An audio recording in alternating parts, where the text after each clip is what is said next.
I want to talk to you today a little bit about predictable irrationality. And my interest in irrational behavior started many years ago in hospital. I was burned very badly. And if you spend a lot of time in hospital, you'll see a lot of types of irrationalities. And the one that particularly bothered me in the burn department was the process by which the nurses took the bandage off me. Now, you must have all taken a Band-Aid off at some point, and you must have wondered what's the right approach. Do you rip it off quickly, short duration but high intensity, or do you take your Band-Aid off slowly? You take a long time, but each second is not as painful. Which one of those is the right approach? The nurses in my department thought that the right approach was the ripping one. So they would grab hold, and they would rip, and they would grab hold, and they would rip. And because I had 70% of my body burned, it would take about an hour. And as you can imagine, I hated that moment of ripping with incredible intensity. And I would try to reason with them and say, why don't we try something else? Why don't we take it a little longer, maybe 2 hours instead of an hour, and have less of this intensity? And the nurses told me two things. They told me that they had the right model of the patient, that they knew what was the right thing to do to minimize my pain. And they also told me that the word patient doesn't mean to make suggestions or interfere or... This is not just in Hebrew, by the way, it's in every language I've had experience with so far. And you know, there wasn't much I could do, and they kept on doing what they were doing. And about 3 years later, when I left the hospital, I started studying at the university. And one of the most interesting lessons I learned was that there is an experimental method, that if you have a question, you can create a replica of this question in some abstract way, and you can try to examine this question and maybe learn something about the world. So that's what I did. I was still interested in this question of how do you take bandages of burn patients. So originally I didn't have much money, so I went to a hardware store and I bought a carpenter's vise, and I would bring people to the lab, and I would put their finger in it, and I would crunch it a little bit. And I would crunch it for long periods and short periods, at pain it went up and when it went down, and with breaks and without breaks, all kinds of versions of pain. And when I finished hurting people a little bit, I would ask them, so how painful was this? Or how painful was this? Or if you had to choose between the last two, which one would you choose? I kept on doing this for a while. And then, like all good academic projects, I got more funding. I moved to sounds, electrical shocks. I even had a pain suit that I could get people to feel much more pain. But at the end of this process, what I learned was that the nurses were wrong.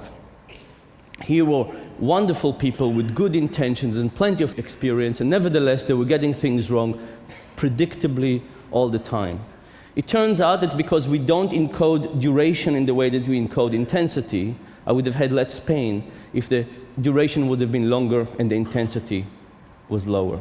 It turns out it would have been better to start with my face, which was much more painful, and move toward my legs, giving me a trend of improvement over time that would have been also less painful. And it also turns out it would have been good to give me breaks in the middle to kind of recuperate from the pain. All of these would have been great things to do, and my nurses had no idea.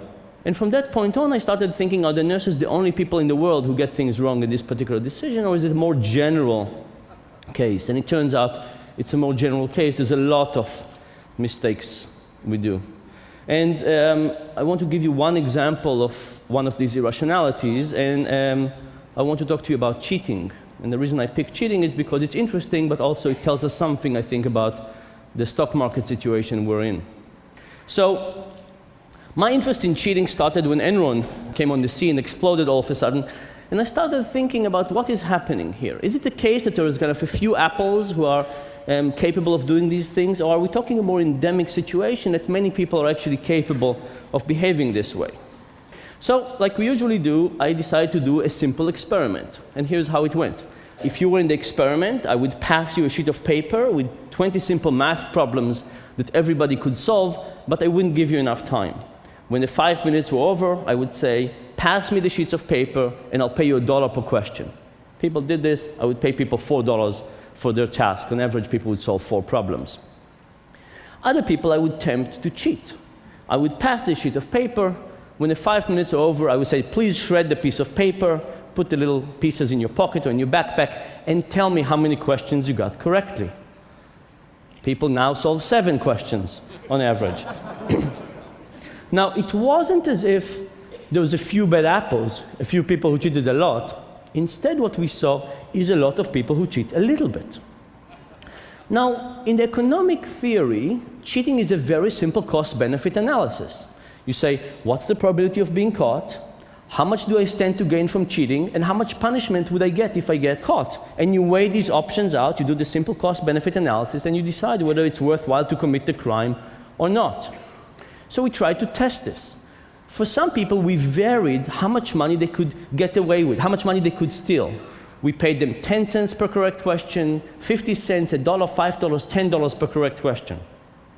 You would expect that as the amount of money on the table increases, people would cheat more, but in fact, it wasn't the case.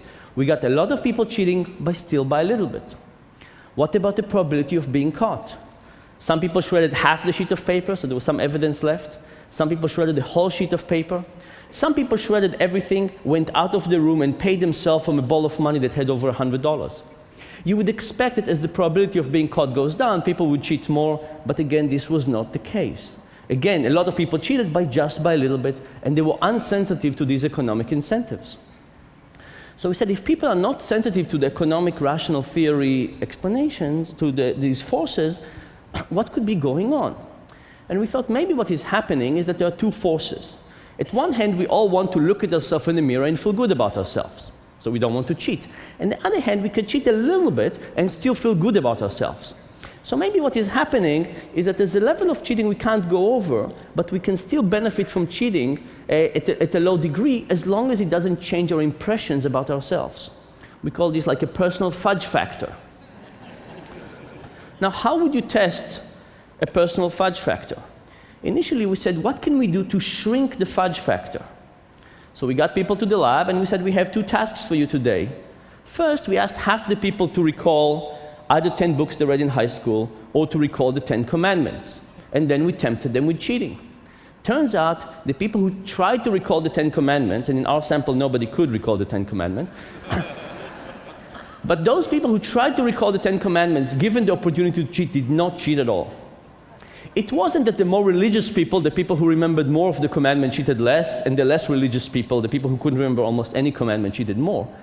The moment people thought about trying to recall the 10 commandments, they stopped cheating. In fact, even when we give self-declared atheists the task of swearing on the Bible and we give them a chance to cheat, they don't cheat at all. Now, 10 commandments is something that is hard to bring into the education system, so we said, why don't we get people to sign the honor code? So we got people to sign. I understand that this short survey falls under the MIT honor code. Then they shredded it, no cheating whatsoever. And this is particularly interesting because MIT doesn't have an honor code.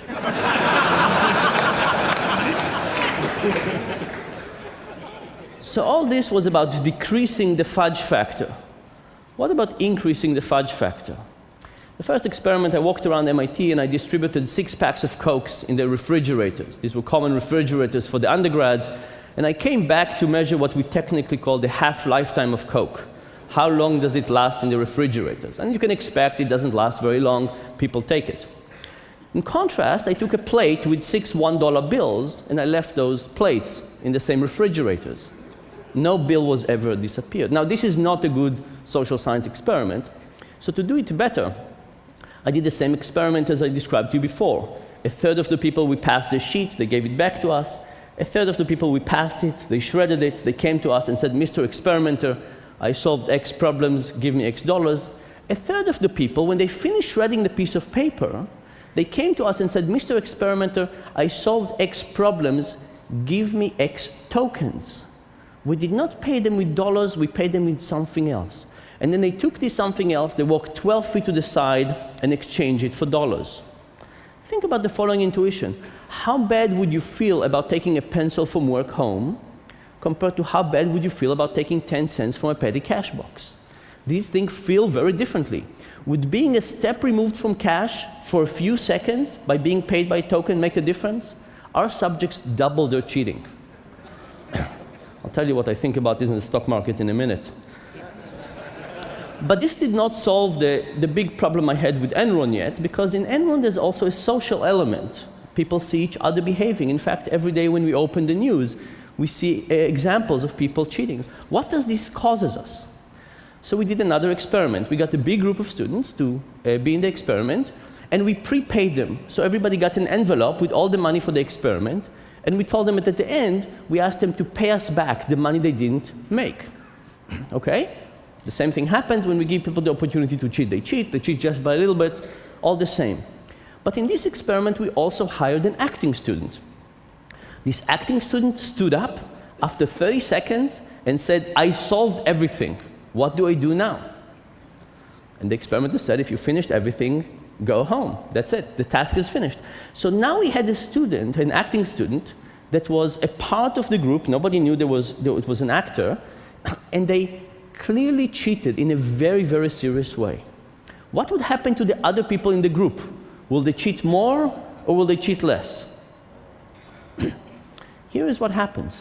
It turns out it depends on what kind of sweatshirt they're wearing. Here's the thing. We ran this at Carnegie Mellon in Pittsburgh. And at Pittsburgh, there are two big universities, Carnegie Mellon and University of Pittsburgh. All of the subjects sitting in the experiment were Carnegie Mellon students. When the actor was getting up, was a Carnegie Mellon student. He was actually a Carnegie Mellon student, but he was a part of their group.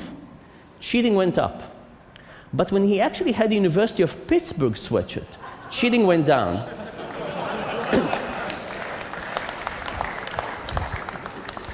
Now, this is important because remember, when the moment the student stood up, it made it clear to everybody that they could get away with cheating. Because the experimenter said, you finished everything, go home, and they worked with the money. So it wasn't so much about the probability of being caught again, it was about the norms for cheating. If somebody from our in-group cheats, and we see them cheating, we feel it's more appropriate as a group to behave this way. But if it's somebody from another group, these terrible people, I mean, not terrible in this, but somebody we don't want to associate ourselves with, from another university, another group, all of a sudden people's awareness of honesty goes up, a little bit like the Ten Commandments experiment, and people cheat even less. So what have we learned from this about cheating? We've learned that a lot of people can cheat. They cheat just by a little bit. When we remind people about their morality, they cheat less. When we get bigger distance from cheating, from the object of money, for example, people cheat more. And when we see things of cheating around us, particularly if it's a part of our in-group, cheating goes up. Now, if we think about this in terms of the stock market, think about what happens. What happens in a situation when you create something where you pay people a lot of money to see reality in a slightly distorted way? Would they not be able to see it this way? Of course they would. What happens when you do other things, like you remove things from money? You call them stock or stock option, derivatives, mortgage-backed securities. Could it be that with those more distant things, it's not a token for 1 second, it's something that is many steps removed from money for a much longer time? Could it be that people would cheat even more? And what happened to the social environment when people see other people behave around them? I think all of those forces worked in a very bad way in the stock market. More generally, I want to tell you something about behavioral economics. We have many intuitions in our life, and the point is that many of these intuitions are wrong. The question is, are we going to test those intuitions? We can think about how we're going to test this intuition in our private life, in our business life, and most particularly when it goes to policy, when we think about things like No Child Left Behind, when you create new stock markets, when you create other policies, taxation, healthcare, and so on. And the difficulty of testing our intuition was the big lesson I learned when I went back to the nurses to talk to them. So I went back to talk to them and tell them what I found out about removing bandages. And I learned two interesting things. One was that my favorite nurse, Etty, told me that I did not take her pain into consideration. She said, of course, it was very painful for you, but think about me as a nurse. Removing the bandages of somebody I liked and had to do it repeatedly over a long period of time, creating so much torture, was not something that was good for me too. And she said maybe part of the reason was that it was difficult for her. But it was actually more interesting than that, because she said, I did not think that your intuition was right. I thought my intuition was correct. So if you think about all of your intuitions, think about it's very hard to believe that your intuition is wrong. And she said, given the fact that I thought my intuition was right, she thought her intuition was right, it was very difficult for her to accept doing a difficult experiment to try and check whether she was wrong. But the fact this is the situation we're all in all the time. We have very strong intuitions about all kinds of things. Our own ability, how the economy works, how we should pay school teachers. But unless we start testing those intuitions, we're not going to do better. And just think about how better my life would have been if these nurses would have been willing to check their intuition, and how everything would have been better. We would just start doing more systematic experimentation of our intuitions. Thank you very much.